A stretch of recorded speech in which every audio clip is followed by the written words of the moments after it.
رسول کریم صلی اللہ علیہ وسلم عرب کی کواری لڑکیوں سے زیادہ حیا والے تھے، کواری لڑکیوں سے زیادہ حضور حیا فرمایا کرتے تھے۔ جب خانہ کعبہ کی مکہ شریف میں تعمیر ہو رہی تھی نا، اہل عرب اس کو تعمیر کر رہے تھے، تو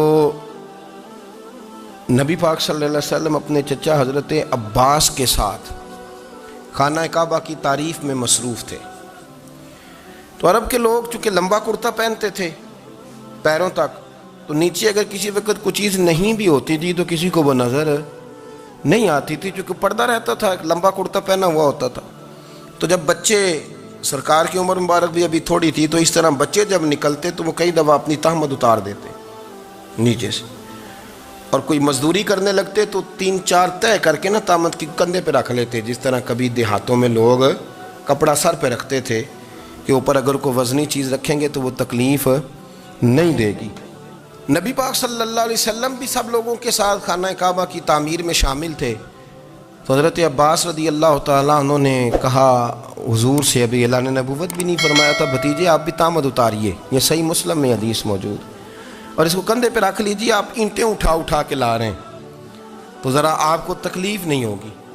تو سرکار دو عالم صلی اللہ علیہ وسلم سے یہ بات کہی، اور پھر جلدی سے حضور کی تہمت کو نکال کے نا، حالانکہ لمبا کرتا پہنا ہوا ہے،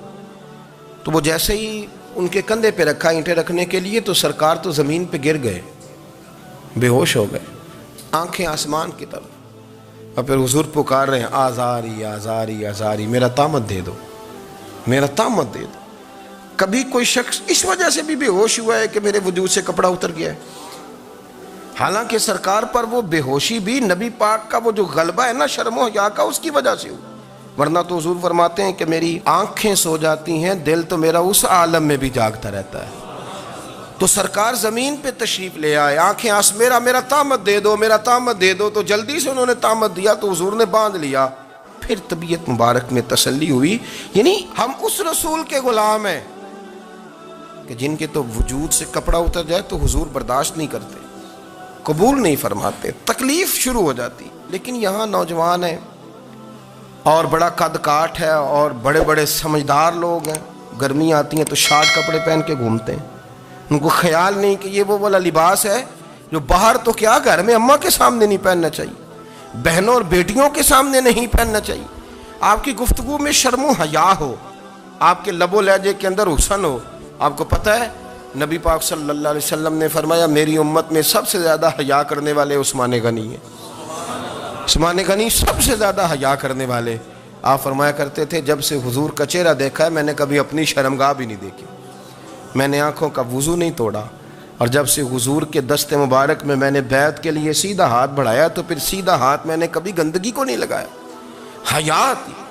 آپ باتھ روم کے اندر بھی غسل فرماتے تھے تو کپڑوں سمیت کرتے تھے۔ کسی نے کہا حضرت جی واش روم کے اندر کیوں نہیں کپڑے اتارتے؟